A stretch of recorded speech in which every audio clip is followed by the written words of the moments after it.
Tolina waka. Mwabayina style obeeruse enkadde. So nze buli wamu ngwawo. Tolina waka. Abalala bagamba nti ndi lubuto.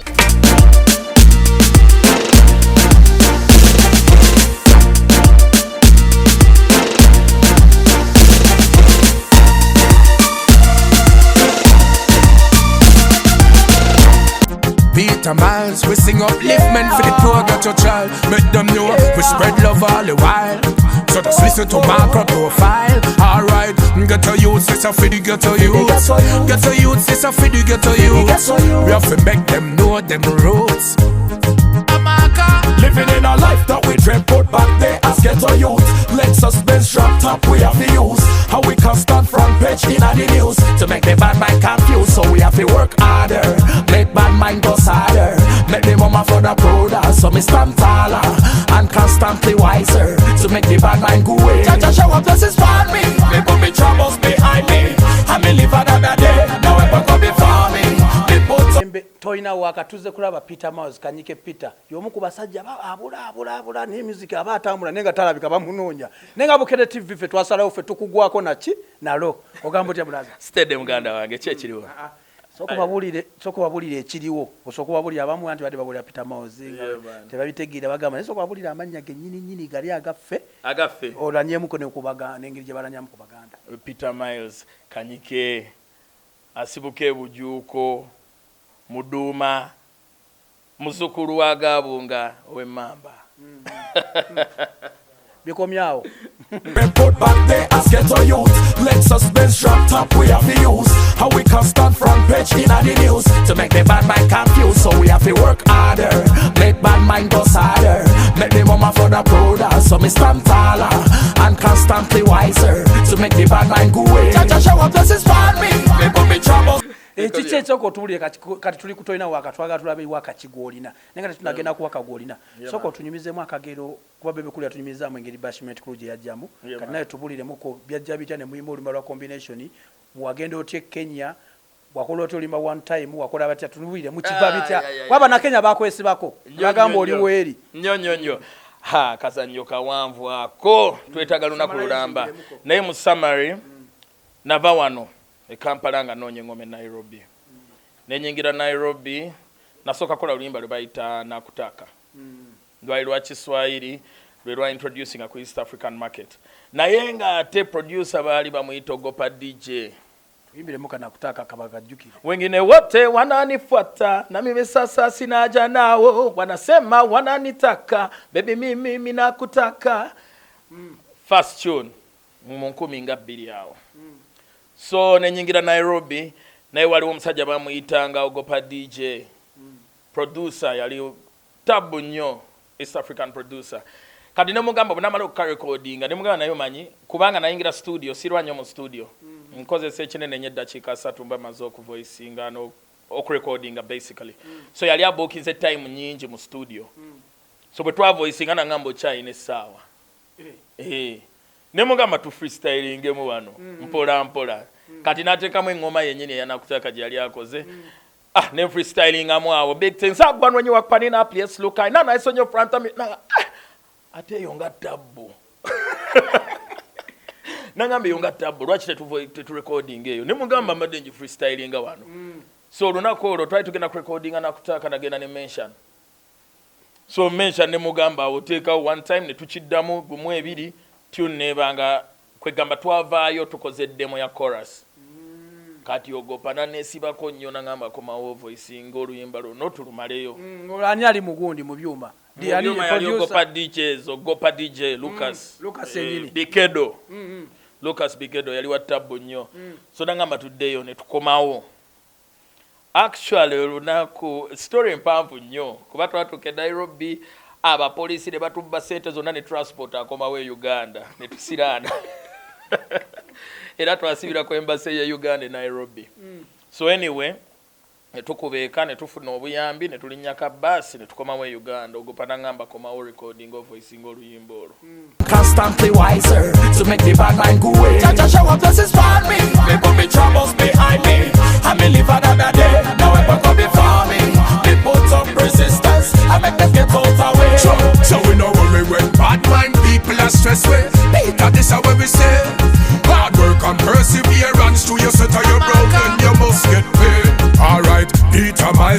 fi see we smile. Them brothers see we mash up and we them one style. Father God bless we from a little child, so the blessing them a flow like the great river Nile. So life is the greatest gift that fall. So get to use, work hard and stand tall. When me stress to the Father, me class me hands and call. Me bad mind know me now fall. Jah show up blessings for me. Me put me troubles behind me. And me live another day. Now I put up before me. Kati awo one time negendebwa tuke Kenya nga buli wamu e Nairobi north south west east bakuba luyimbo olwo one time ne luvayo ne lubwatuke Tanzania. Ekirungi badijje ba wano ne balusika ne batandika okuba mu ndongo ne radio endala ne waliwo radio ebadde loyo tumye emyaka gyonna nayo netandika okuba abantu ne bawuliramu ekintu ekiri ekipya mu Ugandan dancehall nga kipya. Kati abana Kenya bagamba ndi muna Kenya oluyimba ne lusala ne luyingira ebifo ebimu ebya Europe. Bwe lwayingira Europe abajamaika ne bagamba ndi mu Jamaica nga bagamba yadi bagamba mayadi ya new boy come mayadi yano nga bamanyi basibuka kwegamba abajamaika bali mu Europe nga bamanyi eno tune mpya eva Jamaica. Abana Kenya nga bagamba na Kenya olwa Kaswahili abana Uganda nabo ne bagamba muna Uganda kwegamba confusion neddawo. So nenfuna akasimu akasooko kuva nali wano Kampala ne bankubira kuva Nairobi bagamba kali kakuba manyi byebi bakuba akasimu charging sente meka simanyi na sente za kusaba. Ngamba nawulirako badibulesi gaga izo kusasula 13 eza dola konze 3 ndikale encha tugenda kukubira konze okay.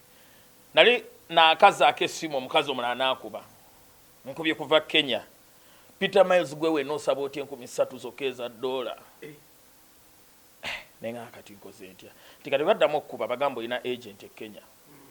Omukazi simumanyi simulabanga kayinza okunsubya ddiiro nyinza okwekyanga ne basaza nenga nkoze ntya bwe baddamu okuba nti kati twaga kuweereza deposit ne contract nengamba ane nayo agent e Kenya eyo nti ate twateseza nawe ne kiggwa kale tuwe simu ye. Omukazi nga nzigirayo omutwalo gumu kitundu ogwa dola ku show yange yasooka Nairobi. Olwajja okutuuka ku kisaawe nga bw'omanyi olwasembayo bansibana asanga nkuyanja ya muntu okuva ku kisaawe limousine zirize abapoliisi abansiba be bankuuma kati yamba ki ekigenda mu maaso wano kwe kuyingira Nairobi nga kyakwata dda nga tomanyi.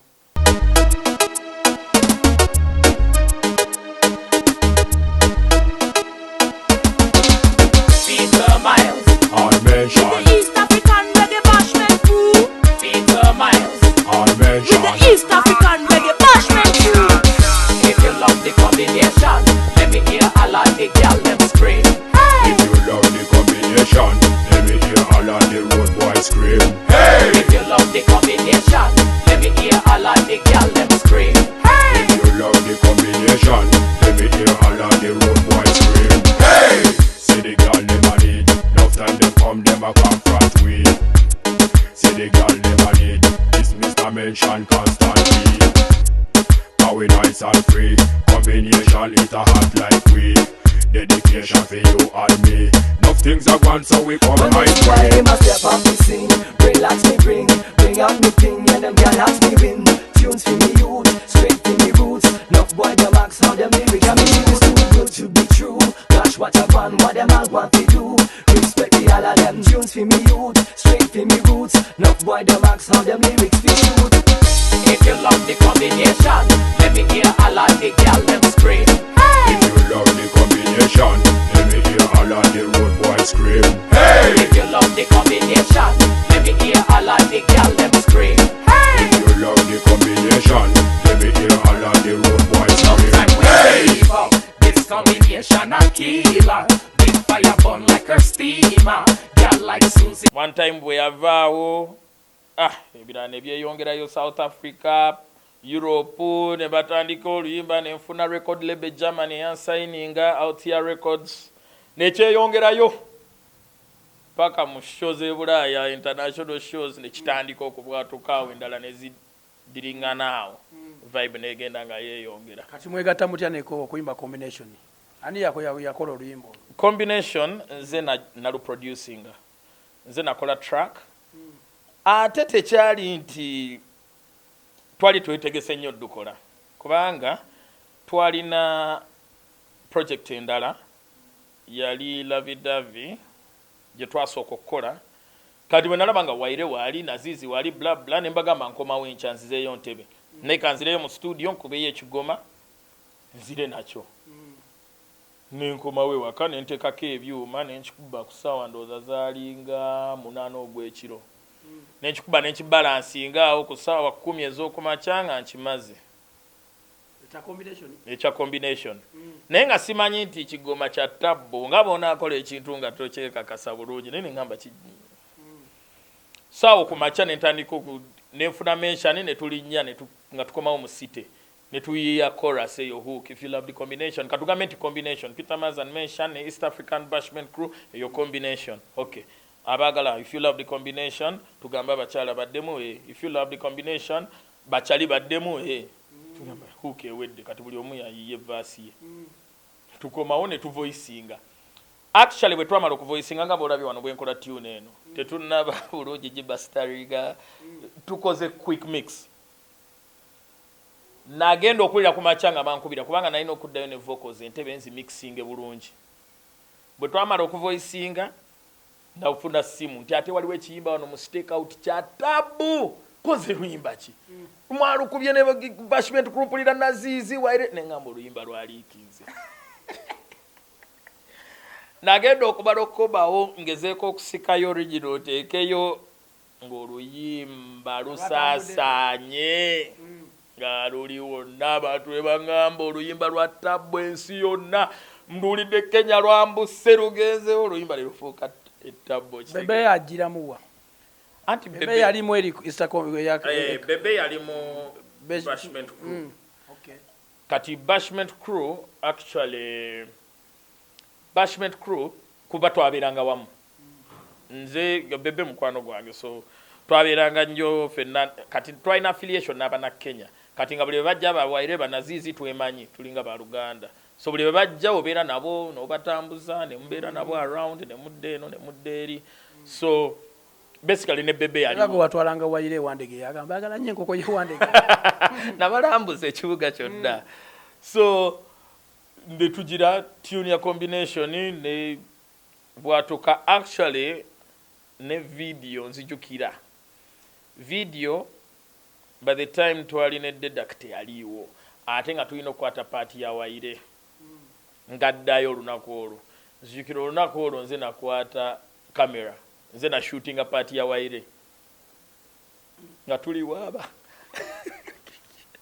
ngeno badagira ku simu noja white balance teka kogodi kati chuvudde mu kitya bla bla ne tusulawo backdrop eya flag olina Don taliwo tanawakujja nenga kamera weeri Waire agenda nengamba kan shooting bitavem tuli mulinda Waire olwo ne settinga kamera teka kogodi we focus teka olupapula funa white balance tikale kirige kigize nengamba Waire tandika nenyiga record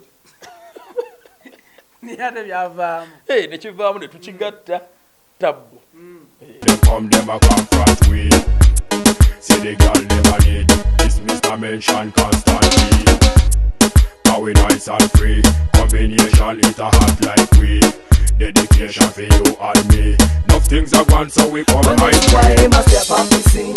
Relax me, bring out me thing, and them can ask me win. Tunes for me youth, straight for me roots. Enough boy them ask how them lyrics. I mean it's too good to be true. Gosh, what a fun, what them all want to do. Respect the all of them tunes for me youth, straight for me roots. Enough boy them ask how them lyrics be shoot. If you love the combination, let me hear all of the girl them scream. If you love the combination, let me hear all of the road boys scream. Hey! If you love the combination, let me hear all of the girl them scream. If you love the combination, let me hear all of the road boys Sometimes scream. we Hey! rave up this combination a killer. Big fire burn like her steamer.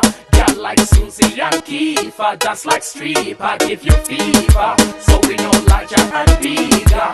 Pass and divide like we preacher. That's why we come say combination and mash up the nation. To the ABC, Peter my God mention. Listen this tune, it's a big combination. For the bad boy and a little of the nation. Wind up the body when we have participation. Come again, play them, run the dedication. For the ghetto youth, them feel the... Kati soko tuwulire ennaku zino music omulabirawa abaana ba omulayini yo mwe eyokuba dancehall. Music akuze naye kyetumisinga mu music kati nti bw'oba realizes a music takyalwa mu mitima gy'abantu kubanga abantu tebakyayimba miramwa nga bw'owulira music w'ennaku zino. Ennaku ziri omuntu yabanga ne artist we lwa miramwa nti omuntu kyoyimbako oyinza okuzamu ba ghetto youth amaanyi n'obagamba this is for the ghetto youth ogira bwoti bla bla living in a life twabirotangako that we dreamt of back there as ghetto youth ne bwoba oyimbe mu luzungu ne bwe luganda ne bwe naye ng'omulamwa weeguli oluyimba olwa inspiration.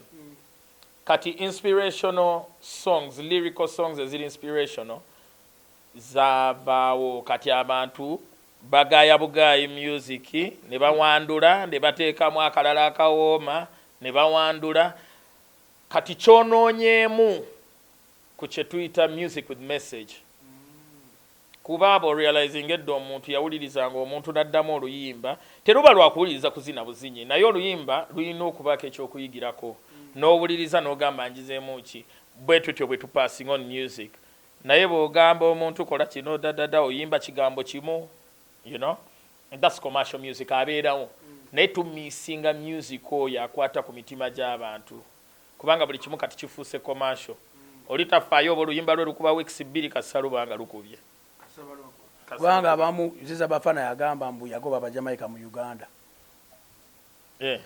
atya yabagoba kati ye mu Jamaica aliwo si bwe kiba kubanga Terry Australia yakajja wano ate bw'oba wamugoba akola kye Uganda naye nga sandigambye nti kwegamba music is food for the soul ate tukkiriza music okuva awantu wonna kasaba nga mulungi okitegeera kye ŋŋamba nti music kasitaba nga mulungi nga passing on message kyekisinga obukulu twandibadde tetuyimba tetufuluma wano owulira twandibadde tebatuwelcaminga Kenya Tanzania ate nga tetugenda bwe tuba tusimbula wano tetugenda kuyimbira bana Uganda bokka creating a crowd nga n'omuntu anyumirwa kye bayita world music asobola okujja n'akuwuliriza kubanga ennyimba ezimu yaziwulira nze ntuuka mu bifo ebimu ne performing last time nayina to South Africa Durban Cape Town Johannesburg ne neewuunya nnyo okuba nti nasangamu abantu kwegamba na sampling a crowd nengamba abava Uganda abana Kenya abatanzania nengamba kaneyongereko Zimbabwe ndulu nevuga Zambia ndulu nevuga kati waliwo ennyimba ezimu zesi-releasing ezifulumira ku internet nga tezifulumye commercially ku Ugandan market so mba nzikolera kubanga ntera okukola albums 2 international album ne album ya wano so nagenda okulira nga balina ennyimba ze bansaba nengamba tekisoboka nengamba Girl Fire namba wa Girl Fire oluyimba bali balumanye Zambia simanyanga nako nti oluyimba lwatuuka okitegeera kati kyekyo kyetwogera tekiriimu nti goba ono leeta ono kubanga tosobola kusurvivinga nga tolina ki market kyova olaba bwe weesiba nnyo ku niche market entono kakeeki kakola ki kakogga ze entalo zoolaba mu bayimbi ye lwaki gwe toziriimu kiki watya competition kati gwe bwewulira lyrical content yange nina gwe nyinza oku no nze kati cake kubanga manyi buli omu alina piece of the cake okitegeera piece of the cake ya buli omu ate nze njagala nnyo ebintu wenneesalako ne creating ekintu ekiri unique so na creating a fan base from around the world Europe, Germany, ngenda ne Norway, Finland, Amsterdam, mu Africa n'enkuba ne wano Uganda ninawo fan base, Kenya ninawo fan base, Tanzania. So lwaki mba nyingira entalo nga ne lyrically nsobola okuyuza omuntu mu ddakiika 2. This combination a killer. Big fire burn like a steamer. Girl like Susie and Kiefer, just like stripper, give you fever. So we know larger and bigger. Pass and divide like we preacher. That's why we come say combination a mash up the nation. E to the ABC, Peter my God mention. Listen this tune, it's a big combination. Feed the bad boy and a legal ordination. Wind up the body when we have participation. Come again, dread them, run the dedication. Feed the ghetto youth, them feel the vibration. Fire. Ate nemba omubi kubaga nyizo okuyuza omuntu mu Jamaica, mu Luganda ne mu Luswahili mulundi gumu. Ezo zonna nsobola ziyimba ennimi okitegeera fluently bulungi bwe mba nsaze okutuula. Abaana abagamba mbu be basinga mu Lwaga boba wamagezi ki? Anti kakati waliwo okusinga naye nga ani asazeewo nti gwe osinga ani? Anti yavaayo n'agamba baba nkuba. Anti kati ekyo kiba kirowoozo kye ye ng'omuntu naye bw'oba oyagala ekirowoozo ekituufu ofuluma. Olina okuba nga wali okubyeko Uganda n'osala boda Busia n'oyingira Kenya nabo n'obatuuza, n'osala boda n'oyingira Tanzania n'obatuuza. Ekyo kye bayita an act of excellence. Okitegeera bw'oba omuddusi ng'oddukira tiimu e Masaka n'ogamba nze nsinga okudduka e Uganda ne bakuleeta wano e Namboole, story eba ndala. Ate bwe bakutwala e Kenya eba ndala, ate bwe bakutwala mu Olympics eba ndala. So kisinzira ani asalawo nti gwe osinga, ani akyogedde, bantu oba gwe ng'omuntu gwe weesaliddewo. Okitegeera? So kino ekintu ekyani asinga, ani asinga ba artists bangi. Omu asobola okusinga munne mu kuwandiika, omulala n'asinga vocal nga wano mu kuwandiika tamanyi, oli oli n'agamba ate oli tamanyi. Naye nga ebikolwa ne milestone z'olinnye tosobola kugamba nti osinga ng'ensi yo togirepresentingangako beyond your country. Olina okuba nga representation yali esusseeko ensi yo nti you export your culture and talent from your home ground. Ne bategeera nti kati Amsterdam ono tumusomye ye yavudde Uganda azze tukuba. Kati awo otandika okuwulira nti okitegeera ntambuddeko. You know, naye tosobola kuyimira n'ogamba nze nsinga. Kubanga kati gw'oli mu layini y'ababebekulu ebajjira abakamiliyoni oba gwe bali mu maaso. Be bakusooka oba gwe. Time yeeyo. Kati lwaki abantu bagamba mbu mu bayimbi mu Uganda nti bebekulu Bobi Wine Chameleone baba basatu. Ne bamboze batugamba bali babeepaatikamu good life. Gw'oliwa. Anti kati. Kiwale kiwuliddeko. Yeah, babogera nnyo nga abasatu. Naye I'll tell you the reason why. Reason lwaki babogerako nga aba artist abasatu lwantalo balwanagana nga bo. Abasatu ne bakola mawulire mu kulwana ne beevuma mu nnyimba ne okitegeera. So ekyo ne kibateeka mu kimu category yaabwe. Bebekulu alwana ne Chameleone yeggase ne Bebekulu balwanyise gundi. Bobi Wine yeggase ne Bebekulu balwanyise Chameleone ate kati ali ne Bebekulu balwanyise okitegeera. Bakola triangle ne bakola kakakun nga kaabwe. Let me hear all of the girl them scream. Hey! You love the combination. Let me hear all of the road boys scream. Hey, listen with the wicked, yes, we got step on a place and mash up the place. From England to New York, they want to hear that. It's a bigger government with a bigger judgment. Run away, all the Babylon and hypocrite. Run away, all this man. But it's all music. Okitegeera. Kati wabeerawo n'omuntu nze na focusing anga nnyo ku exporting my brand as a Ugandan brand internationally. Okufuluma. Eyo safokasinga nnyo mu kulwana. Okitegeera na ntalo za kwevuma mu kuyimba na saagenda nnyo side eyo. Na focusinganga nnyo gamba nti nno kanfulume wano nfulume ng'omuna Uganda agezo representing ensi yange ensi entegeere out as an ambassador, as a shining star out of a niche market of Africa.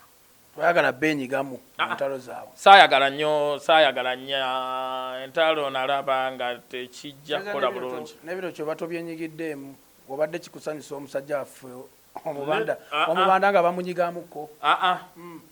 Omubanda mukwano gwange nnyo kuva dda. Era bebamu ku bantu ababeeranga close nga tutandika industry. Kuba kati Bobby Wine nzijukira actually mbayimbi nz'omwe yasooka okuba n'akamotoka. Era nga bwe nzija ne tuyingira njenwa nga mpita Bobby Wine ne mugamba jangu tugende tuwulize ku music mu kamotoka twetooloolemu mu city. Era nga twetooloola nze Bobby Wine, Red Button ne Mad Tiger. Nabasiimanga abantu.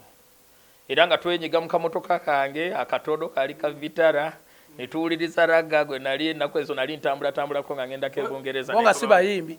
Bali bayimbi. Bobby Wine yali muyimbi nga ayinawo akagoma kanyumira nnyo akayimba k'akagoma.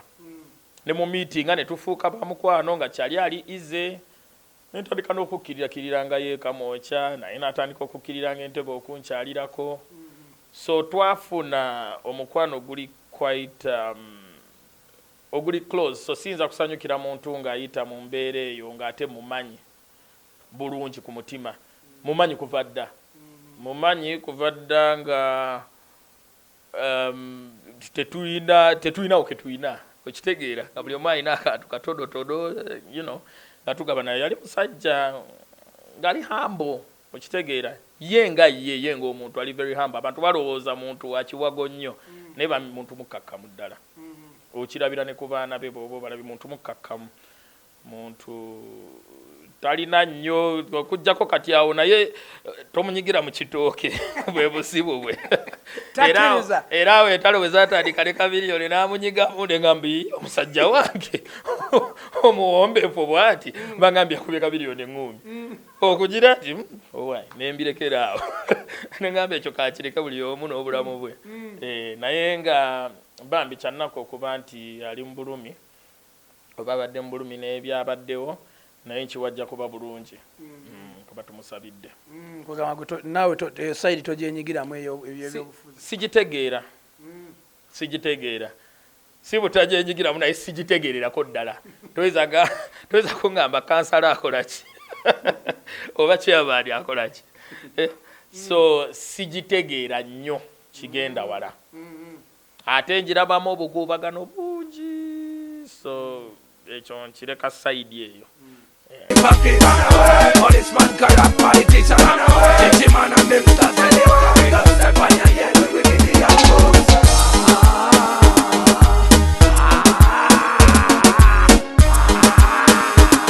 Itemize this dimension and East African Dutchman. If you love the combination, let me hear all of the girl them scream. If you love the combination, let me hear all of the road boys scream. Hey!